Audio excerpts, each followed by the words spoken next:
Primary पाठशाला कुसियरा के पीछे उत्तर दिशा में अरुण चौहान के मकान तक रास्ता बेहद बदहाल हो गया है।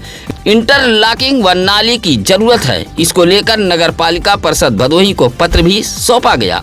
साथ ही तहसील दिवस पर पहुंचकर शिकायत भी की गई, लेकिन अभी तक कोई कार्रवाई नहीं हुई।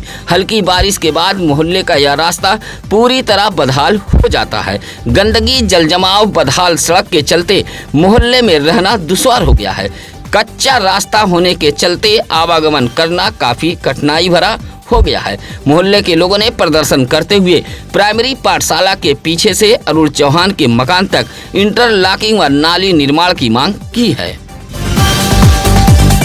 ज्ञानपुर के परशुरामपुर चौराहे के पास कबड्डी प्रतियोगिता का महामुकाबला कराया गया था। इस प्रतियोगिता में भदोही के पिपरिस, मदनपुर, संसारापुर, जोरई, कसीदहा, परशुरामपुर, चितईपुर, दुल्हीपुर समेत पड़ोसी जनपदों से भी कबड्डी खिलाड़ी की टीम पहुंची थी। प्रतियोगिता के आयोजक धीरज राव ने बताया कि प्रत्येक वर्ष दशहरा के बाद परशुरामपुर चौराहे पर कबड्डी प्रतियोगिता का आयोजन कराया जाता है। पिछले 20 वर्षों से लगातार आयोजित होने वाले इस कबड्डी प्रतियोगिता को देखने के लिए पास पड़ोस गांव से भी लोग पहुंचते हैं। प्रतियोगिता में कबड्डी खिलाड़ियों की कुल 25 टीमें पहुंची थीं। अंपायर की भूमिका अनूप यादव व राजन राव निभा रहे थे। कबड्डी प्रतियोगिता के अंत में बेहतर प्रदर्शन करने वाले खिलाड़ियों को किट व बाल्टी जैसे उपहार देकर सम्मानित किया गया था।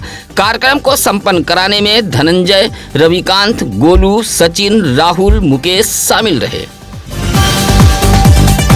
चौरी के पलहिया गांव में मौजूद नाले को कुछ लोगों ने पाट दिया है, जिससे नाले का गंदा पानी सड़क पर बह रहा है।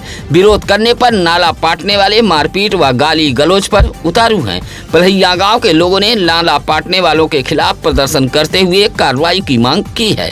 रविवार को चौरी पलहिया गांव निवासी लियाकत अली, मुख्तार, इरफान, अजहर जैसे ग्रामीणों ने प्रदर्शन करते हुए कहा कि जल निकासी के लिए गांव में नाला का निर्माण कराया गया है, लेकिन गांव के ही रब्बान, इमरान, जज्जे, इरफान जैसे लोगों ने नाले को जबरन पाट दिया गया है, जिससे नाला ओवरफ्लो कर गंदा पानी सड़क पर बह रहा है।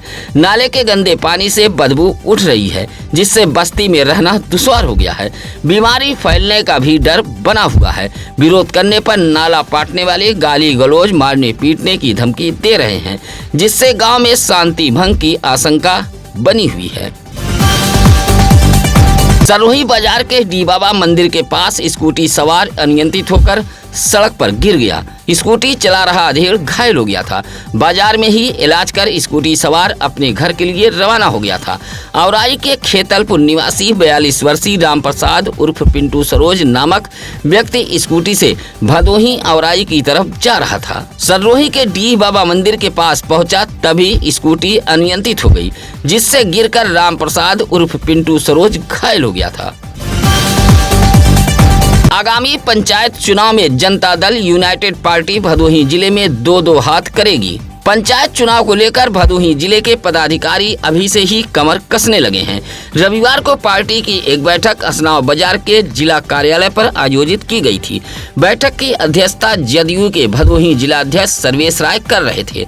जिला संगठन की मजबूती पर चर्चा करते हुए कार्यकर्ताओं को आने वाले पंचायत चुनाव को लेकर भी पेच कसी गई है। जिलाध्यक्ष ने कहा कि पार्टी पंचायत चुनाव में अपना उम्मीदवार उतारेगी। कहा कि पार्टी के पदाधिकारी व कार्यकर्ता गांव-गांव जाकर पार्टी की नीतियों से लोगों को अवगत कराएंगे। आगामी विधानसभा चुनाव को भी पार्टी मजबूती के साथ लड़ेगी। बैठक में जिला महासचिव परवेज हसन उर्फ सीबू खान सहित चंद्रशेखर यादव, अशोक राय, अजीत दुबे, मिराज अंसारी, सम्राट यादव आदि मौजूद रहे। भदोही जिले में रविवार को महान वीरांगना रानी दुर्गावती की जयंती बड़े ही धूमधाम के साथ मनाई गई है। उनके तस्वीर पर पुष्प अर्पित कर उन्हें श्रद्धांजलि दी गई है। भाजपा अनुसूचित जनजाति मोर्चा की ओर से गोपीगंज के सरई, रजपुतानी व नथईपुर में एक कार्यक्रम आयोजित कर वीरांगना महारानी दुर्गावती जी की जयंती मनाई गई है। जिला महामंत्री संतोष कुमार गौड़ के नेतृत्व में कार्यक्रम का आयोजन किया गया था। इस मौके पर सुनील कुमार गौड़, सुनीता गौड़, बलराम सिंह गौड़, शांति, अनुराग गौड़ आदि मौजूद रहे। इसी तरह ऊंच के कुरमेचा गांव में भी छोटे लाल गौड़ के आवास पर वीरांगना महारानी दुर्गावती की जयंती मनाई गई। बड़े उत्साह के साथ गौंड समाज के लोगों ने महारानी दुर्गावती की जयंती मनाते हुए उनके जीवनी पर प्रकाश भी डाला था। कुरमेचा कार्यक्रम में बेचन राम चौधरी, शिवलाल, शीतला प्रसाद, सुदामा, विमल चौधरी आदि मौजूद रहे। भदोही शहर कोतवाली इलाके के जयरामपुर में नाली विवाद को लेकर दो पटीदारों में मारपीट हुई है। मारपीट में एक लोग घायल हो गए हैं। घायल का इलाज भदोही के महाराजा बलवंत सिंह राजकीय अस्पताल में कराया गया है। यह मारपीट श्याम नारायण पाल व राम नारायण पाल नामक दो सगे भाइयों के परिवार वालों के बीच हुई है। श्याम नारायण पाल ने बताया कि पानी निकासी के लिए पुलिया डाली गई है। कहा कि उसके छोटे भाई राम नारायण पाल के परिवार वाले चेंबर के ढक्कन को गायब कर दिया गया है और चेंबर में राखी, कूड़ा, कचरा डाला जा रहा है, जिससे नाली जाम होने से घरों से निकलने वाला गंदा पानी सड़कों पर बहता रहता है। रविवार की सुबह 8 बजे नाली के चेंबर से उनका पुत्र विजयपाल कूड़ा निकाल रहा था, तभी विपक्षी पहुंचे और गाली गलौज देने लगे। जब वह बीच बचाव के लिए पहुंचे तो उन्हें मारपीट कर घायल कर दिया गया। सुरियावा इलाके में पड़ने वाले कोचिया गांव में विराट कुश्ती दंगल मुकाबले का आयोजन किया गया था। कोचिया के नवयुवक दल कमेटी की ओर से प्रत्येक वर्ष 5 अक्टूबर को दंगल मुकाबले का आयोजन कराया जाता है। इस वर्ष भी दंगल मुकाबले का आयोजन कराया गया था, जिसमें 35 कुश्ती का प्रदर्शन किया गया। भदोही जनपद समेत गैर जनपदों से भी नामी गिरामी पहलवान पहुंचे थे। सबसे बड़ी कुश्ती 11,000 इनाम वाली अयोध्या के बजरंगी पहलवान व जौनपुर के उमेश पहलवान के बीच हुई थी, जो बराबरी पर छुटी है। कुश्ती में अंतिम मुकाबला भदोही के दरोगा पहलवान प्रमोद यादव व हरियाणा के पहलवान जयवीर के बीच हुई थी। इस कुश्ती पर 5,000 का इनाम रखा गया था, जिसमें भदोही के दरोगा पहलवान प्रमोद यादव ने बाजी मारी है। उधर कुश्ती दंगल को लेकर मेला भी सजा था, जिसमें खाने पीने व बच्चों के खिलौने की दर्जनों दुकानें सजी थीं। कार्यक्रम को संपन्न कराने में अशोक कुमार उमर, अखिलेश कुमार यादव, भोलानाथ तिवारी, धर्मेंद्र पांडे, फतेह बहादुर गौंड आदि मौजूद रहे। राष्ट्रीय स्वयंसेवक संघ आरएसएस की स्थापना के 100 वर्ष पूरे होने के मौके पर भदोही जिले में लगातार कार्यक्रम आयोजित किए जा रहे हैं। इसी कड़ी में संघ से जुड़े कार्यकर्ता पथ संचलन भी कर रहे हैं। रविवार को गोपीगंज के बरजी गांव से पथ संचलन का एक जुलूस निकाला गया था। जिला प्रचारक कमलेश के नेतृत्व में संघ के इस कार्यक्रम का आयोजन किया गया था। इस मौके पर भाजपा नेता नंदलाल पांडे ने सभी संघ कार्यकर्ताओं का माल्यार्पण कर मिठाई भी खिलाई थी। पथ संचलन बरजी, मूलापुर, डेरवा, घमापुर होते हुए भवानीपुर के मैदान में पहुंचकर सभा के रूप में तब्दील हो गई थी। इस मौके पर संगम, मुकेश, परीस, विनय आदि उपस्थित रहे। इसी तरह असनाव बाजार में भी संघ से जुड़े कार्यकर्ताओं ने पथ संचलन किया था। इस मौके पर कुशल पांडे, मुकेश, गौरव, सिमम आदि मौजूद रहे। बहुजन समाज पार्टी के कार्यकर्ता भी अब भदोही से लखनऊ चलने की अपील कर रहे हैं। बसपा सुप्रीमो रहे स्वर्गीय कांसीराम जी के परिनिर्वाण दिवस पर 9 अक्टूबर को लखनऊ में बड़ी रैली होने जा रही है। इसी रैली में शामिल होने के लिए कार्यकर्ता गांव-गांव पहुंचकर लोगों से लखनऊ चलने की अपील कर रहे हैं। ऐसा ही कुछ नजारा सुरियामा के बहुता, सांडा, हरिहरपुर, अबरना सहित अन्य गांव में देखने को मिला है। इस मौके पर एडवोकेट राधेश्याम बिंद, बाबूराम सहित जयप्रकाश, दिनेश, संतोष आदि मौजूद रहे। देवनाथपुर बाजार के लक्ष्मणपट्टी गांव का पाल बस्ती मूलभूत सुविधाओं से पूरी तरह बदहाल है।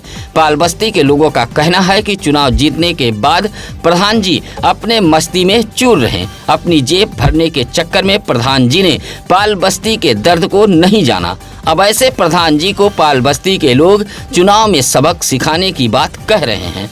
देवनाथपुर बाजार के लक्ष्मण पट्टी पाल बस्ती की रहने वाली सीता देवी, राजकल्ली देवी, इंद्रावती देवी, दुलारी देवी, बिमला देवी, राजपति पाल, राधेश्याम पाल जैसे लोगों ने कहा कि बस्ती पूरी तरह बदहाल है। जल निकासी की व्यवस्था न होने से बस्ती के सड़कों पर जल जमाव रहता है। पेयजल, प्रकाश जैसी सुविधाएं भी नदारद है। जल जमाव से बच्चों को स्कूल आने जाने में भी दिक्कतें होती हैं। जल जमाव के चलते 2 किलोमीटर का सफर तय कर पाल बस्ती के लोग आवागमन करने को मजबूर हैं। प्रदर्शन करते हुए पाल बस्ती के लोगों ने सुविधाओं की मांग की है। 7 साल के आदित्य मिश्रा का जन्मदिन उनके ननिहाल में मनाया गया है। भदोही शहर के मर्याद पट्टी उल्लासपुर मोहल्ले में आदित्य मिश्रा का ननिहाल है। जौनपुर के रामपुर खजुलहा निवासी सपा नेता मदन मिश्रा व प्रिया मिश्रा के 7 वर्षीय बेटे आदित्य मिश्रा का जन्मदिन भदोही के उल्लासपुर ननिहाल में मनाया गया है। केक काटकर ननिहाल के लोगों ने आदित्य मिश्रा के लंबे उम्र उज्जवल भविष्य की कामना की है। रामपुर से आदित्य मिश्रा के दादा कमला शंकर मिश्रा भी पहुंचे थे, जहां आदित्य मिश्रा के नाना छोटेलाल, नानी काजल देवी, मामा नीरज कुमार, विशाल कुमार ने नकदी, कपड़ा, चॉकलेट, खिलौना उपहार देते हुए बधाई दी है। आज की खबरें कैसी लगी यह कमेंट कर हमें जरूर बताएं, ताकि हम अपने खबरों में और धार दे सकें। अगर आप ईमानदार पत्रकारिता को पसंद करते हैं तो सत्यम न्यूज की खबरों को शेयर कर, लाइक, कमेंट करते हुए हमारे टीम का हौसला जरूर बढ़ाएं। आप भी अपने इलाके की खबरें हमें भेज सकते हैं। इसी के साथ अब नसीर कुरैशी को दीजिए इजाजत। नमस्कार, आदाब। ताज़ा खबरों के लिए सत्यम न्यूज़ को सब्सक्राइब करें।